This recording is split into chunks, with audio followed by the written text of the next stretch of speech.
దేవునికి మహిమ కలుగును గాక. మరి ఒకసారి ఈ ఉదయకాల సమయంలో పెనుయల్ గాస్పల్ మినిస్ట్రీస్ కరీంనగర్ తరపున ప్రభువైన యేసుక్రీస్తు నామములో మీకు శుభములు వందనములు తెలియజేస్తూ ఉన్నాను.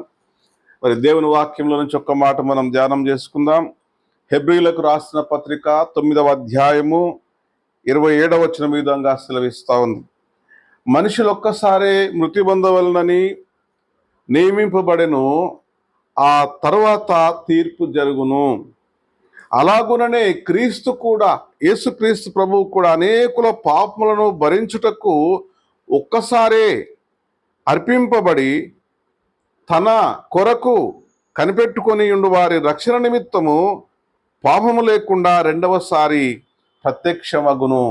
కాబట్టి ప్రియమైన సహోదరుడా సహోదరి, ప్రభువైన యేసుక్రీస్తు వారు మరి మనుషులు ఒక్కసారి చనిపోతూ ఉన్నారు, మరణం తర్వాత మరొక జీవితం ఉన్నదని జ్ఞాపకం చేస్తూ ఉన్నాడు. ఒకసారి మనం మృతి పొందిన తర్వాత యేసుక్రీస్తు ప్రభు ఆయన పాపములను భరించడానికి ఒకేసారి ఆయన కల్వరి మరణించి తన కొరకు కనిపెట్టుకుని వారి రక్షణ నిమిత్తం రక్షించాడు. పాపములో నుంచి రక్షించి ఆ యొక్క మరణమును గెలిచి ఆయన పరలోకానికి మృత్యుంజయుడిగా వెళ్ళాడు. కాబట్టి మరి ఆయన విశ్వాసం ఉంచినటువంటి వారికి, నమ్మినటువంటి వారికి, రక్షణ పొందినటువంటి వారికి, మరి విశ్వాసం ఉంచినటువంటి వారికి రెండవ మరణము లేదు, కానీ నిత్య జీవం ఉంటున్నది. రెండవసారి మరి ప్రత్యక్షమైతే ఆయన ముఖాముఖి మనం చూస్తాం, ప్రభువుని సేవిస్తామని ఈ వాక్యం ద్వారా జ్ఞాపకం చేస్తూ ఉన్నాడు.